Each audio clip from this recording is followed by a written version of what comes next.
ரத்தத்தின் ஒரு பாதி பாலாக பிரிப்பது பசுவோட வேலையப்பா. அது பிரித்தாலும் பாலோடு தண்ணீரை கலப்பது மனிதனின் மூளையப்பா. சாணம் விழுந்தா உரம் பாரு, எருவ எரிச்சா திருநீரு.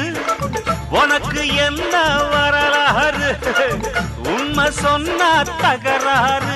நீ மாடு போல உழைக்கலையே, நீ மனுஷனை ஏச்சு பொழைக்கிறியே. வந்தேண்ட பால்காரன், அடடா பசு மாட்டை பத்தி பாட போறேன், புது பாட்டு கட்டி ஆட போறேன்.